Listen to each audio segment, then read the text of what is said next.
everyone. So it is the end of June, and I want to talk about the books I read this month.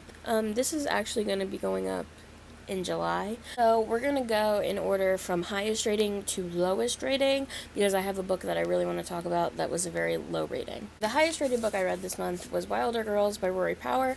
This was my third time reading it since it debuted, and it's always a 5-star read for me. I really enjoy this book. Specifically, the audiobook is amazing, but I always follow along in the physical. The next book I read was The Hunger Games by Suzanne Collins. I'm rereading this because Ballads of Songbirds and Snakes came out, and I'm rereading the whole trilogy. So this was a 4.5 stars for me. It was so good, but I don't know why it wasn't a 5-star. My rating system doesn't really make any sense, but it didn't fall under a 5-star for me. I don't know why. Then the third book I read this month I don't have it physically because it was a library book and I returned it. And that book would be Dark Places by Gillian Flynn.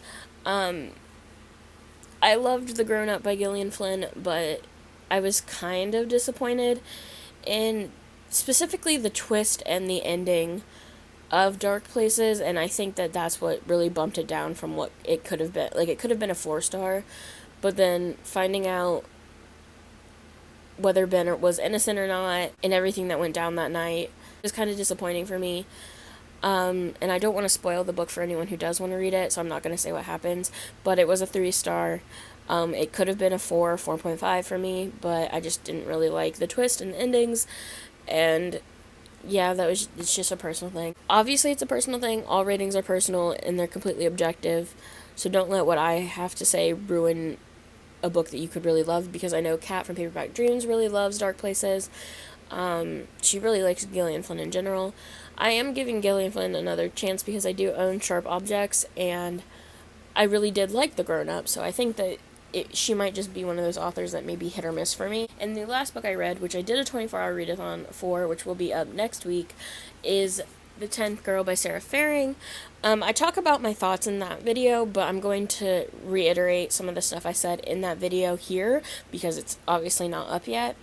So, this book is about a girl named Mavi who goes and she is teaching at this Vaccaro school for girls, and there's supposed to be 10 girls, but there's only 9, and she doesn't know what's happened to the 10th girl or where she is. But it ended up being that the 10th girl wasn't even, like, a main mystery of this book. So, like, the reason I read it was because I thought something happened to this 10th girl, and that mystery element is glossed over for the majority of the book. It's just very confusing. There's also a second main character who is a ghost, but there's a thing with that, but it spoils it, so I don't want to say anything. I didn't like the twist. I think it was very far-fetched. I think it didn't really make sense. There wasn't enough clues laid out throughout the book to make it make sense, in my opinion. And I thought maybe I was the only one that thought it was confusing and far-fetched, and I just wasn't smart enough because it was a psychological thriller. But I was looking at Goodreads reviews last night, and it turns out I am not the only one that feels this way. Thank God. But I was also reading Goodreads reviews, and there was a review from someone who is from a indigenous peoples group in Argentina, which is where the book is set, and I just want to reiterate some of the things she said in her review about how stereotypical and ultimately harmful the betrayal of indigenous people in this book is.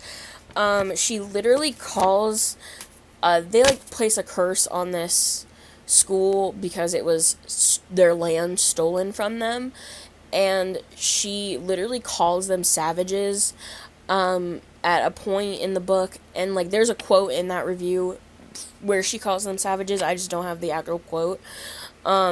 She based the Zupache tribe off of the Mapache tribe and literally changed one letter.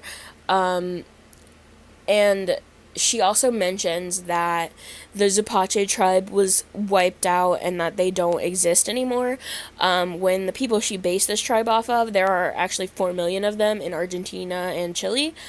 So they're not wiped out. There's plenty of them. It's just, it's like she did no actual research on these people.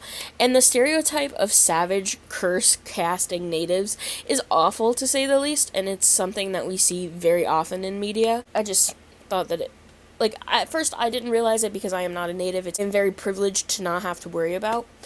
But reading her review, I was like, this is awful, and she's completely right.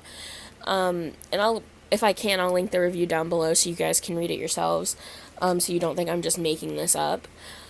Ultimately, I ended up giving The 10th Girl 2 stars, which may be generous. There's a lot of 3 stars on this book. The average rating is 3 stars on Goodreads. It just was not a good book. It just was not worth my time, and I'm very angry that I spent 24 hours reading this book, and I was ultimately let down and completely disappointed. Also, if you take the dust jacket off, this isn't going to make sense to anyone who hasn't read the book, or at least it didn't to me, because I was like, wonder why without the dust jacket, it looks like that. I don't know if you can see, but there's binary code on the cover, which could ultimately spoil this book for people if they can put 2 and 2 together, or like freaking 1,000 and infinity together, because I could not figure out what that binary code meant until the twist happened, and then I was like, oh, that's what it means. Ultimately, this month was a rough reading month for me. I only read 4 books. I am in a bit of a reading slump right now, so yeah, I want to read more next month, and hopefully I will with the reading rush. But that's all I have for this video, so goodbye!